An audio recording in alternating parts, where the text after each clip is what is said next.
Ya,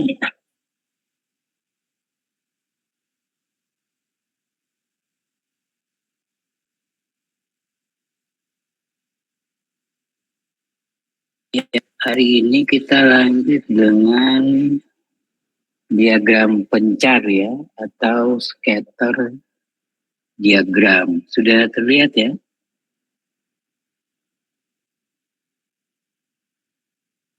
Sudah ya? Oke.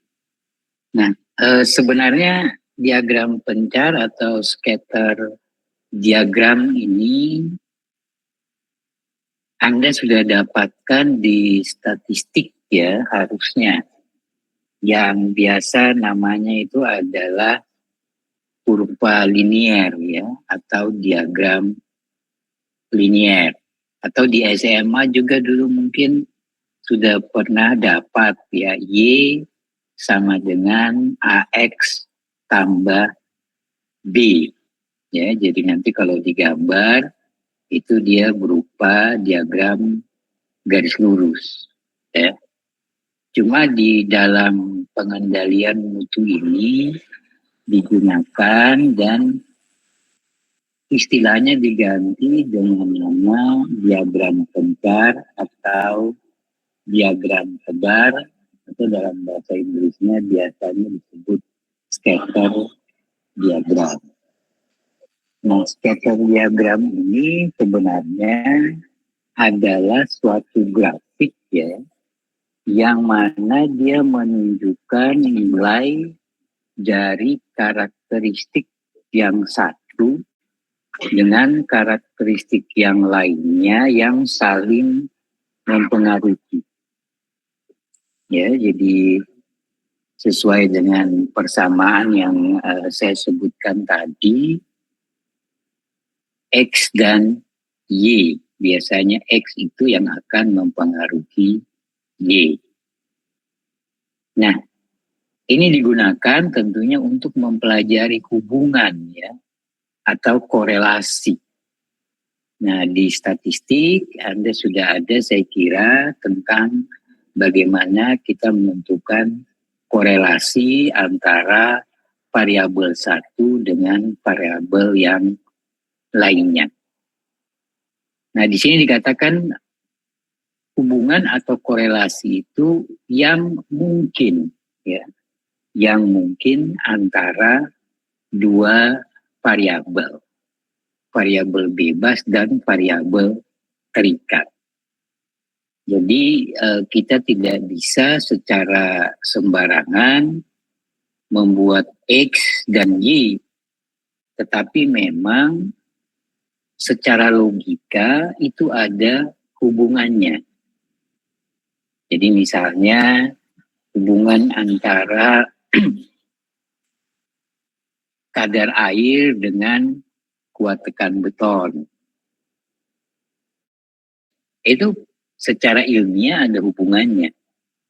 Jangan sampai Anda membuat hubungan antara berat badan orang yang membuat beton dengan kuat tekan betonnya. Ya kalau secara statistik dihubungkan, ya angkanya akan keluar. Tetapi itu kan hubungan yang tidak logis. Ya, masa semakin gemuk orang yang mengerjakan betonnya, nanti mutunya juga semakin bagus. Ya, itu kan tidak ada hubungannya. Nah, itu yang prinsip awal ketika kita melihat bagaimana hubungan atau korelasi. Ya, jadi ketika di fishbone diagram, ya, kita kan sudah berdiskusi penyebab utamanya itu apa di diagram tulang ikan. Nah, kemudian dengan melalui scatter diagram ini, hasil diskusi itu akan kita buktikan secara matematis, secara kuantitatif. Apakah memang betul ada hubungan antara variabel yang satu dengan variabel yang lainnya. Nah, diagram ini tentunya akan kita gunakan untuk kita mengidentifikasi ya korelasi yang mungkin antara karakteristik mutu dan faktor yang mempengaruhinya. Bisa antara satu karakteristik mutu dan satu hasil yang mempengaruhinya, bisa dua karakteristik mutu yang memang saling berkaitan. Ya, misalnya karakteristik mutu beton selam dengan kuat tekan. Nah, ini juga kan sebenarnya sama-sama karakteristik mutu yang mana dua-duanya saling berkaitan. Ya. Kemudian dua faktor yang saling berkaitan untuk satu karakteristik mutu. Kalau sudah dua faktor, kita sudah tidak lagi menggunakan regresi linier, ya, tetapi kita menggunakan yang namanya regresi ganda, ya. Nah, ini pembuatannya, jadi kita kumpulkan pasangan data, ya, yang akan kita ketahui hubungannya. Kalau secara statistik itu minimal 30 pasang. Kemudian kita atur dalam sebuah tabel, ya, antara pasangan data yang tentunya memiliki hubungan yang logis, ya, berdasarkan fakta dan berdasarkan kajian ilmiah. Nah, yang berikutnya kita akan menggambar sumbu vertikal dan sumbu horizontal, tetapi kita menggambarnya dengan menggunakan skala. Ya. Nah, di sini nasihatnya adalah sumbu vertikal dan sumbu horizontal itu panjangnya sama. Tentunya sesuai dengan nilai maksimum dari pasangan data. Nah, biasanya sumbu horizontal itu adalah penyebab yang biasanya kita sebut variabel X, ya, atau variabel bebas. Nah, sementara yang sebut akibatnya atau yang biasa kita sebut dengan nama variabel terikat. Kemudian kita gambarlah tanda pasangan data pada salib sumbu yang telah disediakan. Ya, jadi kita gambar titik koordinatnya. Jika misalnya kita dapat ada akibat yang sama dari penyebab yang berbeda, kita akan berikan tanda yang khusus. Ya. Kemudian kita tulis keterangan yang lain, ya, riwayat data, judul grafik, ya, jumlah pasangan data, jumlah sumbu, dan lain-lain.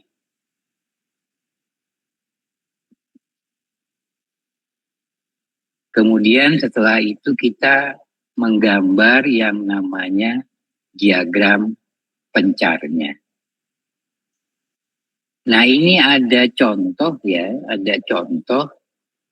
Ada 30 data, kita memeriksa sampel dari diameter baja atau besi beton tulangan ulir, ya, D16.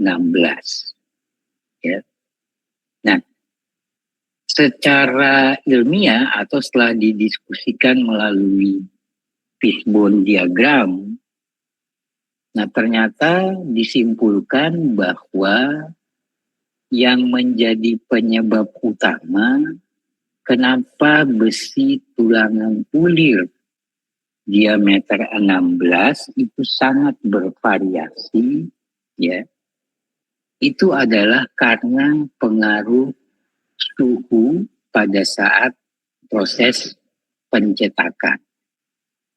Ya, jadi diduga suhu sangat mempengaruhi ketepatan dari diameter besinya. Nah, karena di fishbone diagram sudah ditentukan bahwa suhu berpengaruh terhadap diameter baja yang dihasilkan, Maka kemudian dikumpulkanlah data. Jadi temperaturnya itu dicatat, ya, keluarannya diameternya juga dicatat. Nah, ini sudah bentuknya adalah pasangan datanya. Jadi di sini ada 30 pasangan data.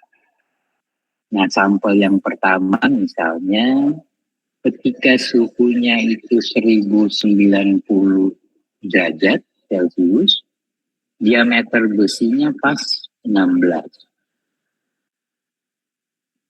Ketika di sampel nomor 13 suhunya 1150, diameternya adalah 15,72, ya, dan seterusnya. Itu adalah pasangan datanya. Nah, kemudian dari situ kita buat gambar diagram pencarnya, ya. Tentunya suhunya di sini berapa, ya. Diameternya di sini berapa. Seperti ini misalnya kasaran saja, ya. Ini suhunya taruhlah 1050, diameternya 16,2 sekian. Suhunya 1170 kira-kira di sini, ternyata diameternya itu 15,65. Ya. Nah, dari sini kita sudah bisa melihat polanya seperti apa. Ya, kelihatannya ketika suhu itu semakin tinggi, diameter besinya malah semakin kecil. Ketika suhunya itu semakin rendah, ya, diameter besinya semakin besar. Ya. Nah, yang berikutnya adalah ini baru gambar, ya, secara kasat mata. Nah, sekarang kita mau lihat bagaimana, apakah memang ada hubungan antara suhu dan diameter ini. Nah, ini kemudian kita akan analisa dengan menggunakan analisa korelasi. Ya, di statistik pasti sudah dapat ini kan, analisa korelasi. Ya. Nah, rumusan dari analisa korelasi itu sama adalah R, ya, koefisien korelasi itu didapat dari SXY per akar dari SXX dikali dengan SYY. Nah, di mana SXY akan kita dapat dari jumlah X dikalikan Y dikurangi dengan jumlah X dikali jumlah Y kita bagi dengan D, ya, di mana D ini tentunya adalah jumlah sampelnya. Kemudian SXX, ya, kita dapat dari X dikuadratkan dikurangi jumlah X dikuadratkan. Jadi ini beda angkanya nanti, ya. Ini dijumlah dulu baru dikuadratkan, yang ini dikuadratkan dulu baru dijumlah. Dibagi dengan D. Nah, sementara SYY-nya itu sekarang Y-nya dikuadratkan, kemudian dijumlahkan, dikurangi dengan jumlah Y dikuadratkan dibagi D. Nah, kalau ini sudah dapat, kemudian kita masukkan ke sini, maka kita akan mendapatkan R-nya. Nah, dalam penyelesaiannya biasanya kita akan dibantu dengan tabel, ya. Nah, pembacaannya, ya, ketika koefisien korelasinya itu semakin mendekati angka 1, ya, maka hubungannya semakin kuat. Misalnya minus 0,9. Ya, jadi kita pakai angka absolutnya saja, dia sudah mendekati 1. Tapi kalau dalam perhitungan kita itu ternyata dia lebih besar dari 1, atau dia kurang dari min 1, misalnya min 1,05, maka ada kesalahan perhitungan. Ya, sebaliknya dia semakin menjauh dari angka min 1 dan 1, maka hubungan antara pasangan data itu dikatakan lemah. Lemah dalam artian bahwa meskipun secara logika itu ada hubungannya, ya, tetapi ternyata masih ada faktor lain yang mempengaruhi. Berarti bisa jadi seperti contoh tadi, ya, bukan hanya ketika kita mendapatkan hubungan antara apa tadi, suhu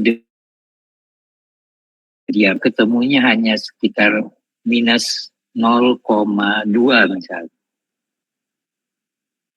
Ini kan korelasinya kan kecil.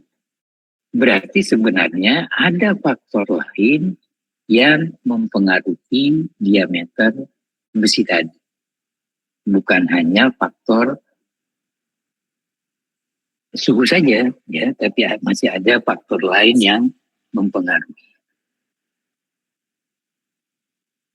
Nah, ini interpretasi dari nilai R, ya. Kita bisa lihat di sini ketika nilai R-nya ini nilai absolut, ya. Jadi bisa juga antara 0 sampai min 0,199, ya.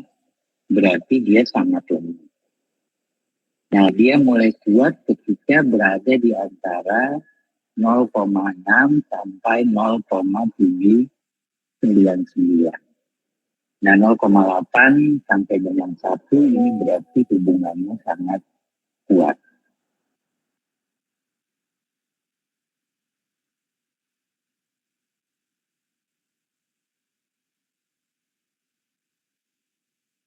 Nah, jika hubungan antara pasangan data tadi kita temukan itu ya sangat kuat, maka kalau sangat kuat, ya, maka selanjutnya hubungan tersebut bisa kita analisis secara lebih mendalam terkait dengan bagaimana persamaan dari hubungan yang sangat kuat tadi dengan menggunakan yang namanya analisa regresi. Nah, ini analisa regresi ini kalau Anda lihat sebenarnya ini sama saja dengan Y, ya, Y sama dengan AX ditambah B. Ya, kalau bahasa di matematika dulu kan begitu. Y sama dengan AX, ini A, ini X ditambah B. Tetapi dalam pengendalian mutu, di sini dikatakan A itu adalah akibat, ya, kemudian P itu adalah penyebabnya. Nah, betanya sendiri itu dirumuskan dari SXY per SXX yang tadi kita sudah dapat dari perhitungan sebelumnya. Sedangkan alfanya sendiri nanti akan kita dapatkan dari rata-rata akibat dikurang dengan beta dikali rata-rata penyebab. Ya.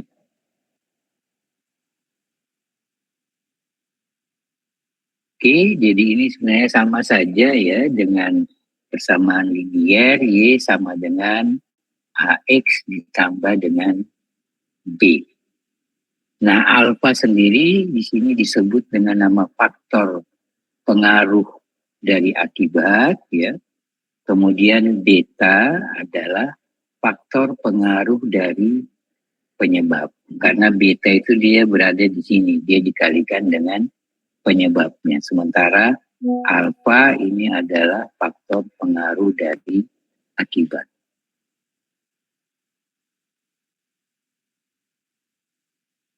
Nah, ini contoh ya, jadi dari data pemeriksaan sampel suhu dan diameter tadi, ditanya seberapa kuatkah hubungan antara keduanya dan hubungannya seperti apa.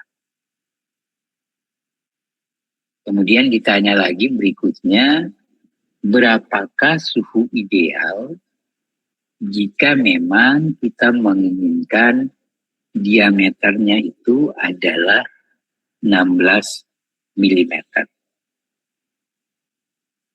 Ya. Nah, ini penyelesaiannya kita buat dulu tabel ya untuk membantu perhitungan. Ini yang sampel 1 sampai 10. Ini adalah suhunya. Ini X ya, kemudian akibatnya itu adalah Y atau diameter. Ya, ini suhu adalah penyebabnya. Kemudian X kuadrat, Y kuadrat, kemudian X kali Y. Nah, parameter ini yang kita perlukan nanti untuk kita masukkan ke dalam rumus yang sudah disebutkan sebelumnya. Nah, ini sampel 1 sampai 10. Kemudian ini untuk sampel 11 sampai 20. Dan ini yang terakhir adalah sampel dari 21 sampai 30. Sekaligus di sini sudah dihitung ya parameter untuk bisa kita masukkan ke rumus sebelumnya. Jadi di sini sudah ada jumlah X ya, jumlah Y, jumlah dari X kuadrat. Jadi ini X kuadrat dulu baru dijumlahkan ya. Ini Y kuadrat dulu baru dijumlahkan. Kemudian ini X dikali Y dulu baru kita jumlahkan. Kemudian di sini ada jumlah X dulu dikuadratkan. Ya, jadi jumlah X ini kita kuadratkan ketemu angkanya ini. Ya. 1 miliar ya, 1 miliar 94 juta. Kemudian ini ada X rata-ratanya. Jadi X rata-ratanya tentunya 33.000 dibagi 30. Ya. Ketemunya 1103. Ini ada barnya ini ya. Barnya di sini. Kemudian untuk variabel Y-nya ya atau variabel terikatnya ini dijumlahkan kemudian dikuadratkan Y-nya berarti yang ini ya 478 dikuadratkan ketemu ini. Kemudian ini sudah tadi ya Y rata-rata di nilainya sekian. Berarti total Y dibagi dengan 30. Tinggal kita masukkan ke rumusannya ya. SXY akan kita dapatkan dari jumlah X kali Y ya. Jadi X kali Y tadi di sini angkanya 527 ya ini ya. 527,250,85.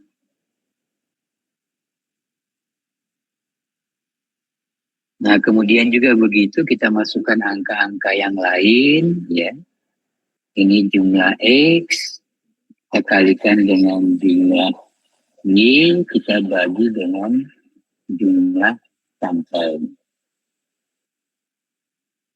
Nah, SXY kita dapatkan angka negatif ya. Negatif 371,43. Kemudian yang SXA ya, kita tinggal masukkan ke rumusnya, X kuadrat kita jumlahkan, ketemu ini ya, 345712. Kemudian kita kurangi dengan jumlah X, baru kita kuadratkan dibagi dengan jumlah sampelnya. Nah, SXY kita dapatkan, SXX ya, kita dapatkan 4208,17.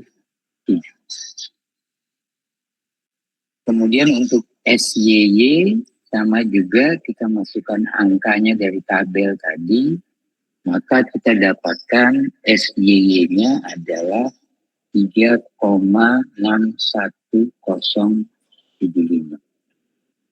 Nah, untuk R-nya tinggal kita masukkan hasil SXY tadi, meskipun angkanya negatif ya, kita masukkan saja toh. Yang dilihat nanti kan nilai absolutnya. Nah, negatif itu nanti menunjukkan korelasinya negatif. Korelasi negatif artinya bahwa ketika variabel X kita naikkan angkanya, menyebabkan variabel Y itu nilainya berkurang. Kalau positif berarti variabel X ketika kita naikkan angkanya, maka variabel terikat yang Y juga akan ikut naik. Berarti dia plus, tidak ada tanda minus atau tanda negatif. Tinggal kita kalikan dengan akarnya tadi, maka R-nya kita ketemu min 0,9528. Ya, jadi kalau gambar diagram regresinya yang tadi halaman berapa ya? 12 ya. Oh, bukan. Dulu 12. 12. Oh, di sini.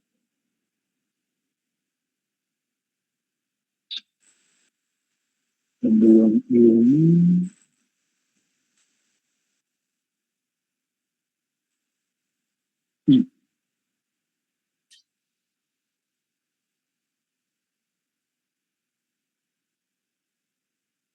yang gambar grafiknya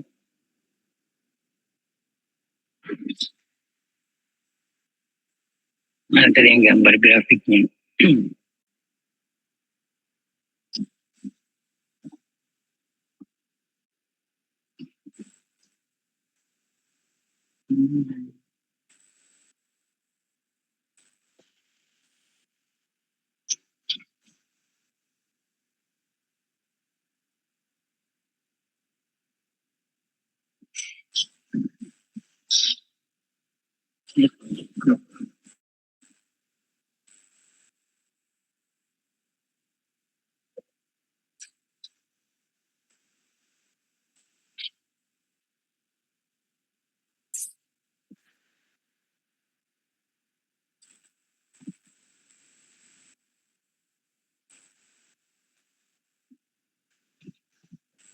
Ini tadi ya.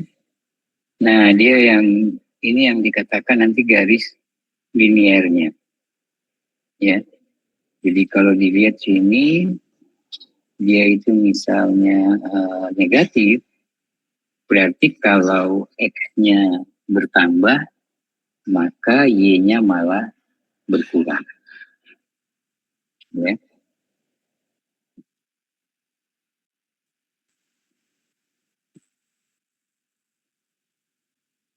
Oke, kalau ini kemudian kita lanjutkan ke SYY-nya, ya. SYY-nya ini juga tentunya sudah kita dapat minus ya, berarti nanti garisnya tadi dari kiri ke kanan. Nah, karena R ini mendekati angka minus 1 atau absolut 1, ya, maka kita katakan bahwa memang hubungan antara suhu dan diameter itu sangat kuat. Dan sangat kuatnya tadi 0,8 sampai 100 ya. Nah, probability-nya atau probability koefisien korelasinya adalah minus 0,9582. Nah, karena hubungannya itu sangat kuat, korelasinya sangat kuat, maka kita bisa mengetahui hubungan antara suhu dan diameter. Maka selanjutnya kita lakukan analisa regresi. Jadi kalau tadi itu kita melakukan analisa korelasi, maka di dalam analisa regresi di sini akan kita lihat bagaimana hubungannya. Tentunya kita hitung betanya, ya, sesuai dengan rumusan tadi, SXY pada X, ya. Ini kita dapat dia negatif 0,008826. Sementara alfanya itu kita dapatkan dari A rata-rata dibagi dengan beta kali P rata-rata. Nah, alfanya sudah ketemu di sini. 25,4736. Ditambah dengan betanya, ini dia negatif, ya, dikalikan dengan P. Ya, dikalikan dengan P. Nah, jika memang yang kita inginkan itu adalah diameter 16, maka kita tinggal memasukkan A, ya, sama dengan 16. Kemudian ini koefisien alfanya, ini koefisien betanya, kita masukkan, kemudian kita kali dengan T. Nah, kita bisa cari P ini berapa atau suhunya berapa, supaya diameternya itu menjadi 16. Ya. Kita tinggal turunkan, maka kita dapatkan P sama dengan 1073,40 derajat Celcius. Nah, cuma yang memang menjadi persoalan adalah apakah memang pada saat proses pencetakan suhunya tetap bisa kita stabilkan seperti itu, ya, 1073,40.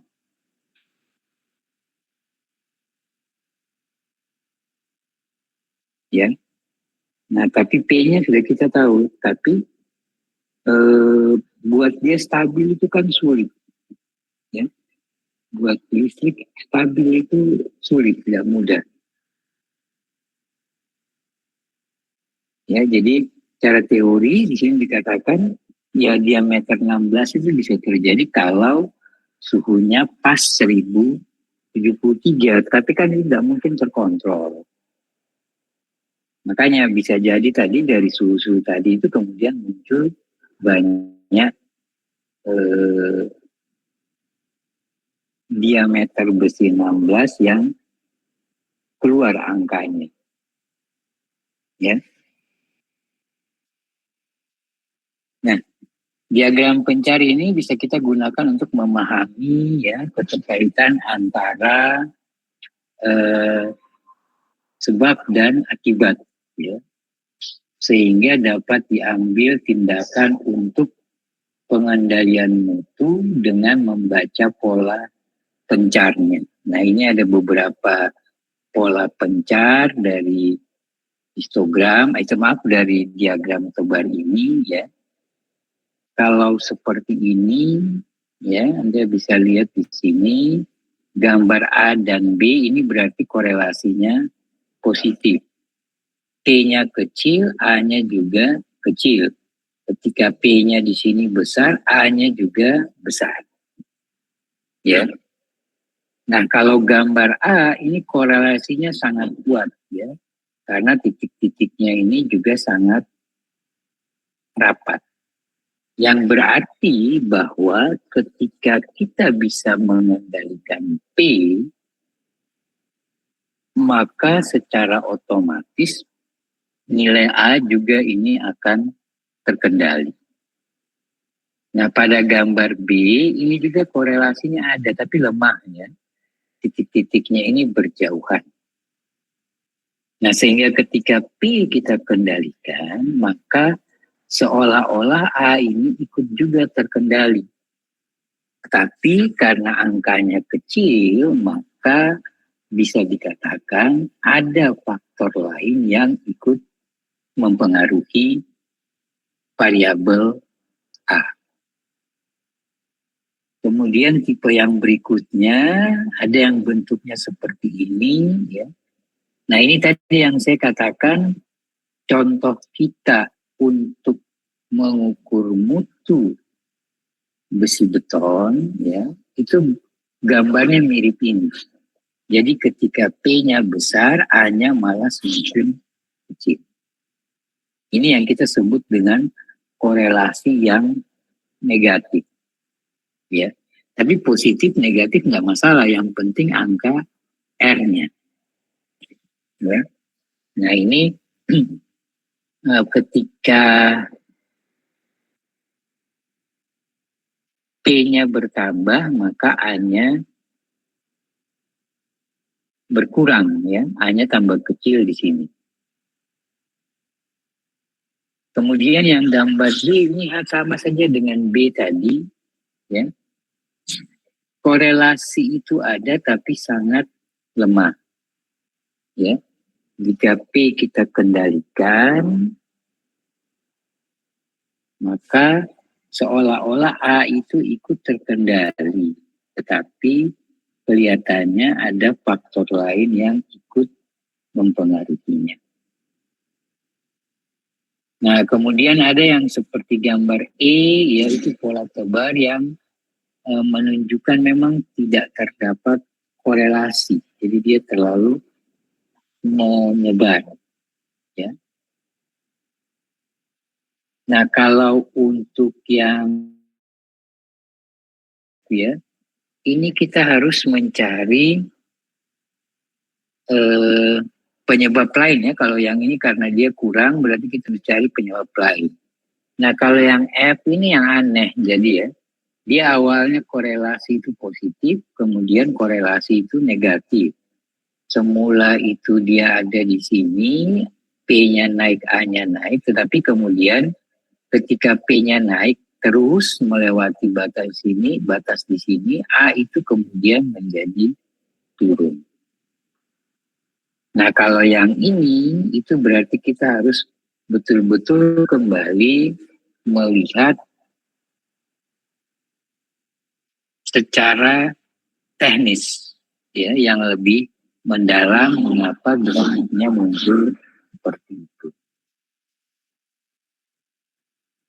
Nah, ini penggunaannya diagram pencar bisa benar-benar tepat dan sesuai, maka kita harus memperhatikan beberapa hal ya. Yang pertama, skala penggambaran itu betul-betul harus benar ya. Kemudian diperhatikan dengan baik sehingga tidak menimbulkan kesalahan informasi. Kemudian yang B, jika terdapat sedikit titik yang tidak mengikuti pola tebar, maka titik-titik itu bisa diabaikan. Jadi misalnya semua titik itu muncul saling berdekatan, saling membuat bentuk, kemudian tiba-tiba ada satu yang titiknya jauh. Ya, nah itu yang dimaksudkan di sini bahwa kita bisa abaikan. Ya.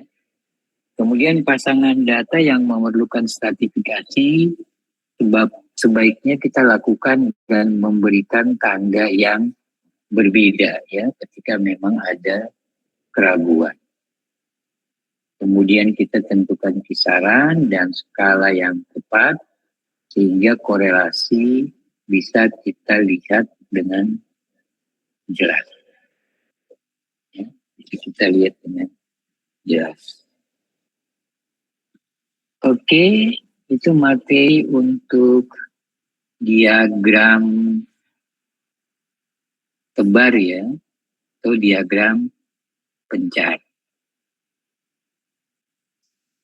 Sampai di sini ada yang mau ditanyakan, silakan kalau ada.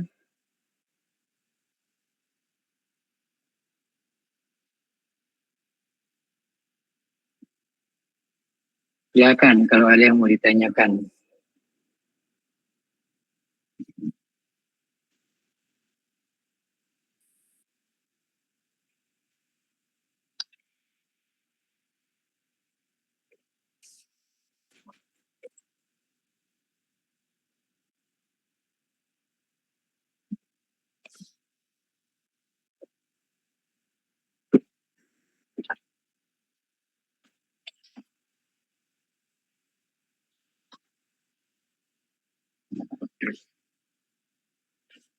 Belum ada?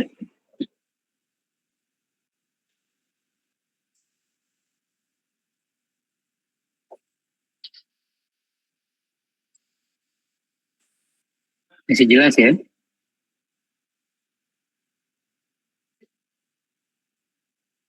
Halo?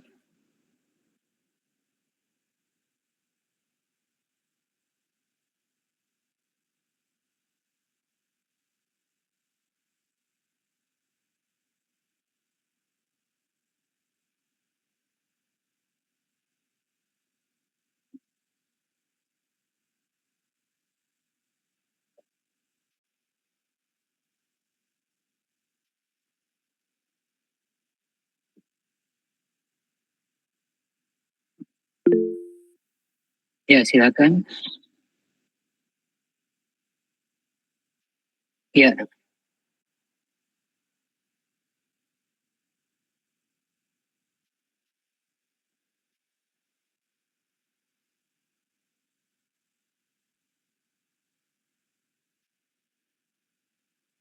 ya itu apa namanya poin penilaiannya ya. Jadi semakin lengkap materi yang kamu sajikan dari tugas ya, itu akan semakin bagus nilainya.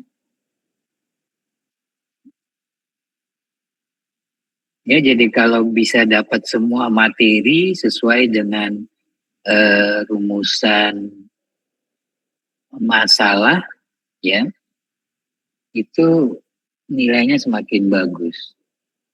Jadi kan di tugasnya itu kan sudah jelas ya poin-poinnya apa saja.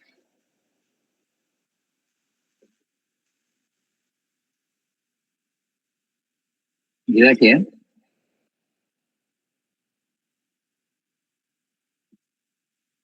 Oke.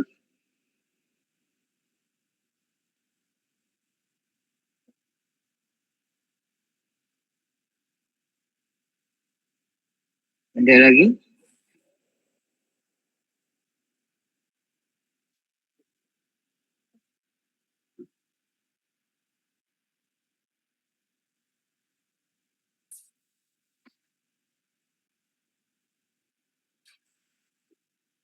Oke, kalau belum ada, saya lanjutkan ke alat yang berikutnya ya, yaitu yang namanya control chart ya, atau peta kendali.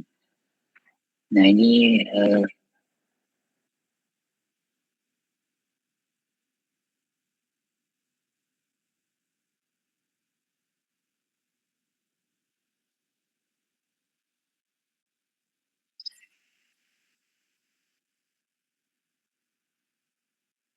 tidak tahu waktunya cukup atau tidak ya. Kalau tidak cukup nanti kita lanjutkan lagi di pertemuan berikutnya, tetapi supaya bebannya nanti berkurang ya.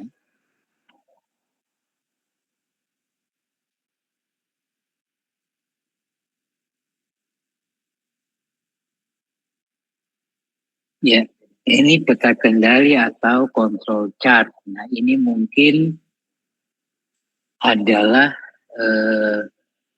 alat statistik yang mungkin Anda belum kenal ya, tetapi dia sebenarnya mirip dengan scatter diagram tadi ya, tetapi dalam pembacaan dan penggambarannya itu berbeda. Nah, pertama kali control chart ini dikembangkan oleh Walter A. Seward ya, Seward pada tahun 1920, yang mana dia itu berasal dari Bell Lab ya, untuk membedakan penyebab yang kebetulan atau special causes dan penyebab mampu terka atau assignable causes.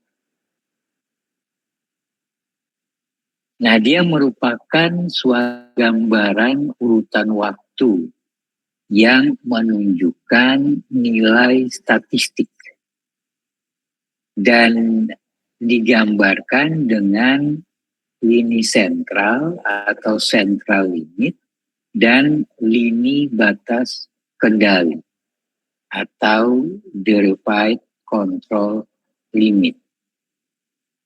Ada yang namanya UCL ya, upper control limit, dan ada yang namanya LCL atau lower control limit, yang tentunya dilakukan melalui penurunan secara statistik. Jadi nanti akan ada rumusannya berapa kita menemukan CL, UCL, dan LCL. Nah, penggunaan peta kendali ini nanti kita bisa mendeteksi penyebab mampu terka yang mengakibatkan produk tidak memenuhi spesifikasi. Kemudian kita bisa memperkirakan ukuran dari sebuah proses. Tentunya ini diperlukan untuk kita memperkirakan kemampuan proses. Kemudian kita juga bisa mengembangkan proses untuk kita mengurangi variasi yang terjadi di dalam sebuah proses. Ya. Nah, ini ada beberapa tipe peta kendali ya. Yang pertama itu adalah peta kendali X. Ini kita gunakan ketika data itu bersifat kontinu ya. Gampangannya kalau kita katakan data kontinu itu berarti datanya itu bisa ada angka komanya di belakang lah ya. Taruhlah misalnya kuat tekan beton, kamu kalau mengukur itu kan sebenarnya ada komanya di belakang. Kamu mengukur panjang jalan di ukur tanah itu ya. Itu kan meter itu pasti ada angka koma-komanya. Nah, lawannya itu kan adalah data diskrit. Ya, kalau data diskrit ini tidak boleh ada komanya. Misalnya berapa jumlah orang yang hadir di Google Meet siang ini. Nah, kita tidak bisa mengatakan ada 14,5 orang. Ya, itu kan tidak mungkin. Jadi kasarannya data kontinu itu ada komanya, data diskrit itu tidak boleh ada komanya. Nah, peta X kita gunakan ketika data itu kontinu, ya. Nah, dalam proses data itu diperoleh itu selang waktu yang lama. Atau dikatakan pembuatan subgrupnya itu kurang efektif. Jadi kalau datanya cuma sedikit begitu ya, maka setiap data kita gambarkan dan kita gunakan sebagai peta kendali. Jadi kalau pengambilan datanya itu lama, kemudian datanya juga sedikit, ya, maka kita bisa menggunakan peta kendali X, ya. Nah, karena tidak ada subgrupnya, maka kita tidak bisa menghitung rentangnya, ya, atau nilai R-nya itu tidak kelihatan, ya. Maka nanti kisaran geraknya atau RS dari data yang berurutan itu yang nanti akan kita gunakan untuk menghitung batas kendali. Kemudian yang berikut ada yang namanya peta X bar R. Ya. Nah ini kita gunakan untuk mengendalikan dan menganalisa proses yang sama juga ya. Datanya itu nilainya kontinu. Dan karakteristik mutu yang memang bisa kita ukur serta memberikan jumlah informasi yang banyak mengenai sebuah proses. Nah, nanti nilai rata-rata subgrup itu adalah X bar dan nanti kita bisa temukan kisaran subgrup yang kemudian kita beri notasi R, tapi R-nya di sini R besar. Ya. Nah, sebuah peta R nanti kita gunakan dalam kombinasi dengan peta X bar untuk kita mengendalikan variasi di dalam subgrup.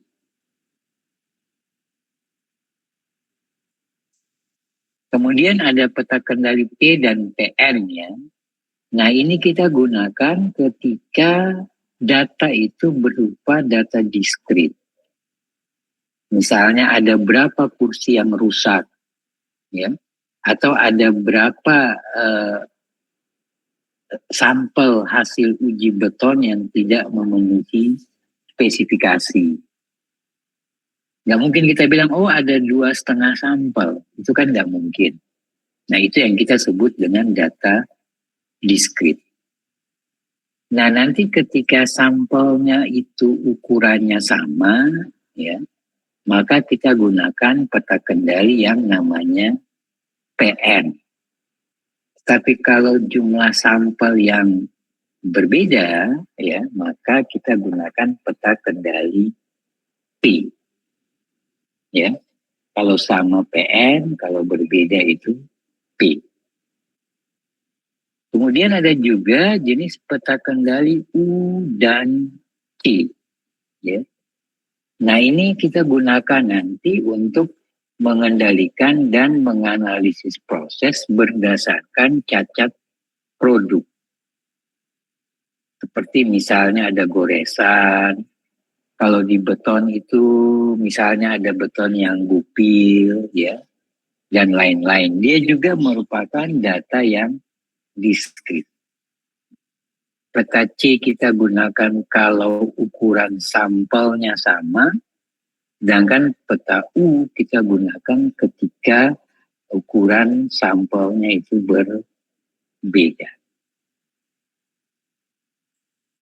Ya, jadi ada 4 tipe itu. Nah sekarang bagaimana caranya kita membuat sebuah peta kendali, ya. Tapi ini saya hanya memberikan contoh adalah untuk peta kendali X bar R. Nah yang pertama itu adalah kita menyusun dulu yang namanya subgrup, ya. Kita menyusun dulu subgrup dalam peta kendali. Ini didasarkan pada yang pertama, operasi yang dilakukan itu pada kondisi yang hampir sama secara teknis. Ya, jadi orang yang memproduksi itu sama, alat yang digunakan sama, ya. Kemudian data yang terkumpul itu hendaklah dalam periode waktu yang pendek. Jadi tidak lama. Ini ukuran pendek lamanya juga tidak dijelaskan ya. Jadi kalau misalnya beton ya enggak, kalau jaraknya sudah 1 bulan ya itu sudah lama. Tapi kalau dalam satu proyek yang pengecorannya begitu teratur ya, itu kita bisa katakan dalam jangka pendek. Nah yang kedua, perlu diingat bahwa ada yang namanya batas kendali dan ada yang namanya batas spesifikasi. Kalau batas spesifikasi yang di histogram kemarin, ya itu kan bukan UCL ya, tapi USL, Upper Specification Limit, atau LSL, Lower Specification Limit. Ya, itu dua hal yang berbeda antara spesifikasi dengan kontrol. Ya. Nah, kalau yang namanya tadi UCL, CL, dan LCL itu adalah batas kendali yang sebenarnya merupakan hasil kalkulasi atau hasil perhitungan dari ukuran produk yang dihasilkan oleh sebuah proses. Jadi dia diperoleh melalui perhitungan dari data yang kita kumpulkan. Dan dia nanti bisa menggambarkan bagaimana penyebaran dari ukuran masing-masing subgrup. Bukan ukuran produk secara individual, ya.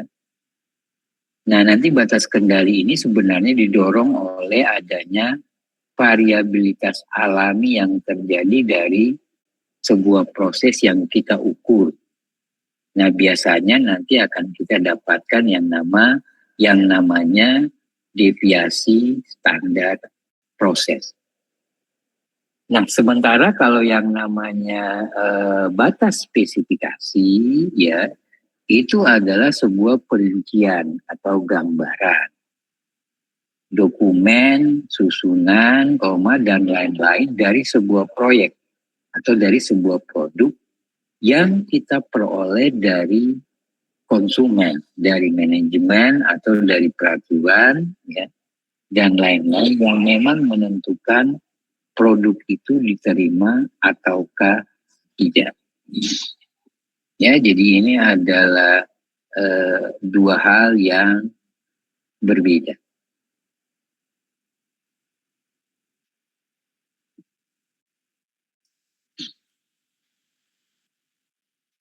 Nah, penentuan batas kendali itu nanti kita bisa lihat berdasarkan hukum 3 sigma dari kurva distribusi norma. Untuk peta kendali X ya, rumusannya itu adalah UCL sama dengan X bar plus 2,66 RS. CL-nya itu sama dengan X bar dan LCL-nya itu adalah X bar dikurangi dengan 2,66. Ini Anda hafalnya itu plus minus saja ya.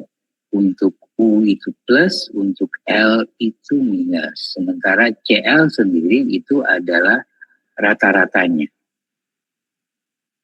Sementara R-nya itu adalah kisarannya.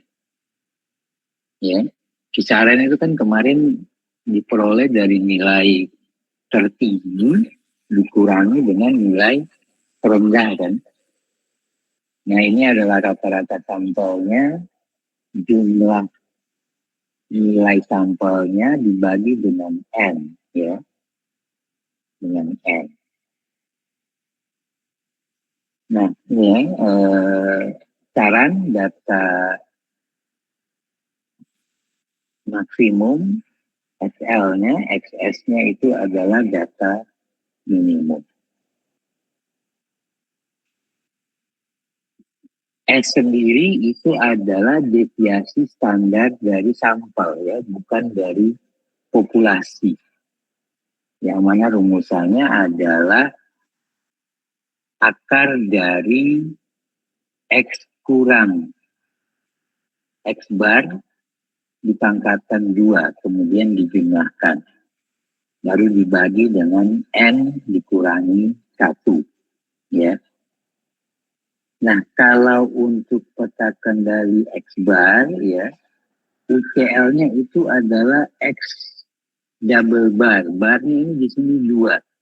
Karena memang X bar ini, X double bar ini adalah X bar, ya, X rata-rata yang kemudian dirata-ratakan lagi. Ditambah dengan A2 dikalikan dengan R barnya. CL-nya itu adalah X double bar, kemudian LCL-nya itu adalah X double bar kurang A2 dikali dengan R bar. Ya, ini rata-rata total ya, di sini disebutkan rata-rata total, itu didapat nanti dari rata-rata dari nilai rata-rata. Boleh dikatakan seperti itu. Ya. Nah, sementara A itu adalah koefisien ya yang nanti kita bisa dapatkan berdasarkan berapa jumlah data yang ada di subgroup. Nah, koefisien itu kita bisa lihat di sini ya. Ini untuk peta X bar ya, ini untuk peta R. Nah, tadi yang kita mau cari itu adalah koefisien dari A2 ya, A2. Nah, A2 di sini kita lihat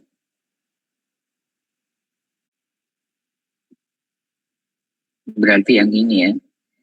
Nah, N ini bukan jumlah sampel total ya, tapi dalam satu subgroup itu anggotanya ada berapa?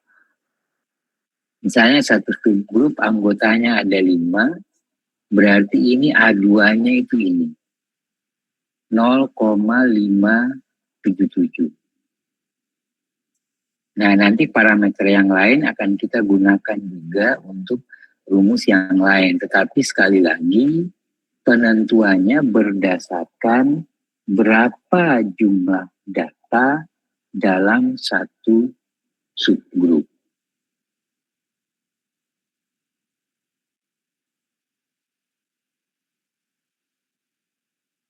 Nah, R itu rata-rata kisaran, ya. Nanti ini R dijumlahkan baru dibagi dengan berapa jumlah datanya. Nah, untuk peta kendali R, itu UCL itu adalah D4 dikali dengan R bar, ya. CL-nya sendiri adalah R bar, dan LCL-nya adalah D3 dikalikan dengan R bar. Nah, D3 dan D4 ini kita ambil dari koefisien yang tadi, di tabel tadi. Ya, D3, D4. Nah, ini kalau jumlah anggota subgrupnya ini sampai dengan 6, ini ternyata D3-nya masih 0 ya. Sementara ini nilai D4-nya. Jadi ini dalam satu grup itu anggotanya ada berapa. Ya, nanti bisa dilihat di mana, di contohnya.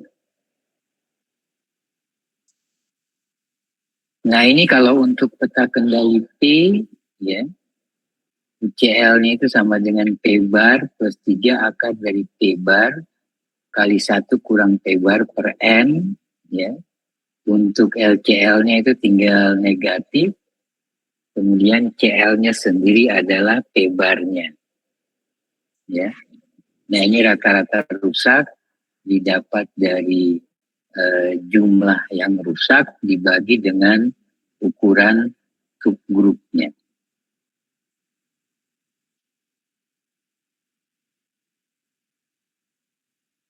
NI-nya ini adalah ukuran subgrup ke I. Ya. Berarti ini rata-rata rusak di grup ke I, kita jumlahkan semua, kita bagi dengan jumlah dari ukuran subgrupnya. Ya. Ya, K ini jumlah subgrupnya itu ada berapa. Kemudian untuk peta kendali PN itu kita dapat dari P bar dikali N ditambah 3 dikali akar dari P bar kali N kali 1 kurang P bar. Ya, tinggal ini LCL-nya minus, sementara P bar N-nya itu adalah CL-nya. Untuk peta kendali U itu U bar plus 3 kali akar dari U bar plus N. Ya. Kalau LCL-nya itu negatif, CL-nya itu adalah U barnya.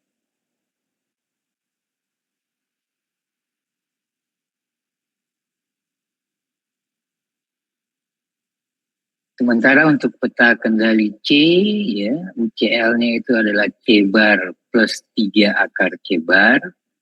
LCL-nya ini tinggal negatif, ya. CL-nya itu adalah C bar. C bar itu adalah rata-rata jumlah cacat, ya, yang didapat dari jumlah cacat di subgrup ke I dibagi dengan jumlah subgrupnya.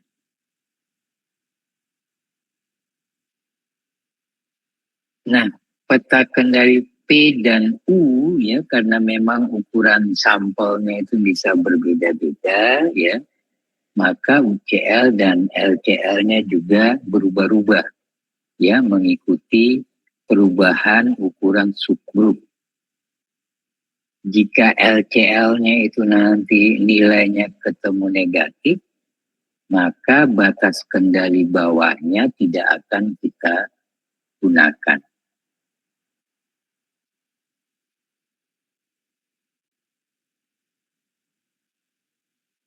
Nah, nanti batas kendalinya UCL dan LCL, ya, itu kita bisa hitung dengan menggunakan prinsip 3 sigma. Yang mana dia merupakan batas peringatan untuk kita melakukan pengambilan tindakan. Ketika nanti ada titik yang berada di, berarti kita bisa mencari apa penyebabnya. Jadi kalau sudah ada titik yang berada di luar UCL dan LCL, maka disitulah akan terlihat bahwa sudah harus ada masalah nih, ya, ada masalah kalau begitu. Sehingga kita sudah harus bisa mencari penyebab mampu terkannya.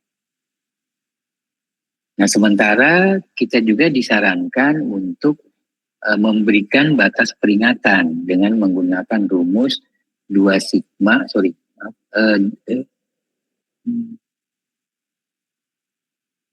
sigma dan 1,5 sigma.